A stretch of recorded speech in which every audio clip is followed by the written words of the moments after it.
Hey everyone, welcome back. So I'm going to be honest with you. I used to be that person who would floss like crazy the night before a dentist appointment, pretending I'd been doing it all along. And then my dentist introduced me to interdental brushes. And I was like, wait, what are these tiny Christmas tree-looking things? And why didn't anyone tell me about them sooner? So today we're settling this debate once and for all. Interdental brushes versus traditional flossing. Which one actually cleans better? Which one should you be using? And more importantly, what does the science actually say? Because I went deep into the research on this one. And honestly, some of what I found completely changed my entire oral hygiene routine. So let's get into it. The basics. Alright, before we compare these two, let's quickly talk about why we even need to clean between our teeth in the first place. Your toothbrush, no matter how fancy or expensive it is, only cleans about 60% of your tooth surfaces. The other 40%? That's the space between your teeth, where food particles and plaque love to hang out and throw parties. According to the American Dental Association, plaque that sits between your teeth for more than 24 to 48 hours starts to harden into tartar, which you can't remove with brushing or flossing alone. And here's the kicker. A study published in the Journal of Clinical Periodontology found that people who don't clean between their teeth are 70% more likely to develop gum disease compared to those who do.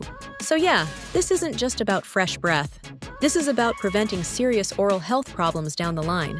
Traditional flossing. Let's start with the classic traditional dental floss.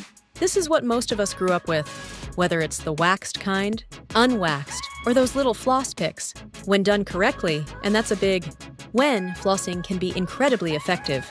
A systematic review in the Cochrane database found that flossing in combination with brushing reduced gingivitis, which is early stage gum disease, by about 25% compared to brushing alone.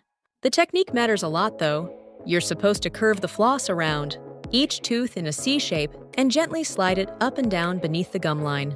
The problem is, and be real with me here, how many of us are actually doing that? Research from the National Health and Nutrition Examination survey showed that only about 30% of adults floss daily, and even fewer are using the correct technique. Here's something interesting I found. A study in the Journal of Dental Hygiene discovered that when people were taught proper flossing technique and monitored, effectiveness went way up. But in real-world conditions without supervision, most people were missing significant areas between their teeth. So it's not that floss doesn't work. It's that most of us aren't using it as effectively as we could be. Interdental brushes explained. Now let's talk about interdental brushes. These are those little cone-shaped or cylindrical brushes that come in different sizes, and they look kind of like mini pipe cleaners. You insert them into the spaces between your teeth and gently move them back and forth. They've been popular in Europe and parts of Asia for years, but they're just starting to gain traction in other parts of the world. The big advantage here is simplicity. Unlike floss, you don't need to master some complicated wrapping technique around your fingers. You just hold the brush and clean between your teeth. A study published in the International Journal of Dental Hygiene found that interdental brushes were significantly easier for people to use correctly compared to traditional floss, especially for those with limited dexterity or conditions like arthritis. But ease of use is only part of the story. What about actual cleaning effectiveness? This is where the research gets really interesting. A 2019 systematic review in the Journal of Clinical Periodontology compared interdental brushes to floss across multiple studies. The researchers found that interdental brushes were more effective at reducing plaque and gingivitis than floss. In people with open interdental spaces, we're talking about a 20 to 30% greater reduction in gum inflammation. The head-to-head comparison. So here's where we need to get specific, because the answer to which one is better actually depends on your individual mouth anatomy. Let me explain. The spaces between your teeth, called embrasures, vary from person to person, and even from tooth to tooth in your own mouth. Some people have tight contacts where teeth sit very close together, while others have more open spaces, especially if they've experienced gum recession. If you've got those really tight spaces where there's barely any gap, traditional floss is probably your best bet, because interdental brushes simply won't fit without forcing them, which you definitely don't want to do. However, if you have moderate to wide spaces, particularly around your back molars, or if you've got any gum recession, interdental brushes are generally more effective. A clinical trial in the Journal of Periodontology followed participants for 6 months, with one group using floss and another using interdental brushes.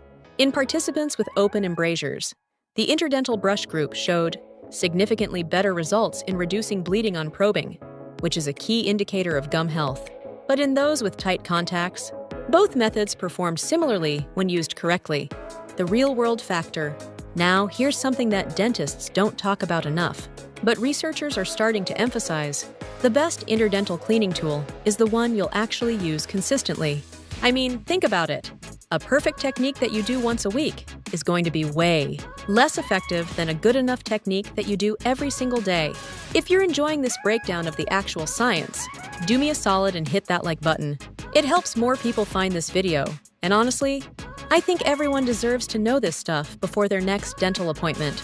Research published in Evidence-Based Dentistry highlighted that adherence rates, meaning how consistently people stick with their routine, were notably higher with interdental brushes compared to floss.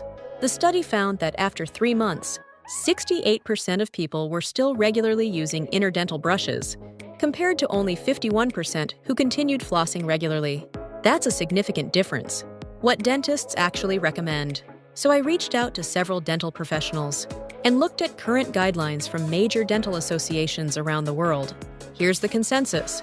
The Canadian Dental Association, the British Society of Periodontology, and multiple European dental organizations now recommend interdental brushes as the first choice for cleaning between teeth, particularly for people with gum disease or recession. The American Dental Association takes a slightly more flexible approach, stating that any interdental cleaner that you'll use regularly is better than nothing, whether that's floss, interdental brushes, or water flossers. But they do acknowledge the growing evidence supporting interdental brushes for many patients. One dentist I spoke with put it perfectly. She said that in her 15 years of practice, she's seen way more patients maintain consistent habits with interdental brushes because they're just easier and less frustrating to use.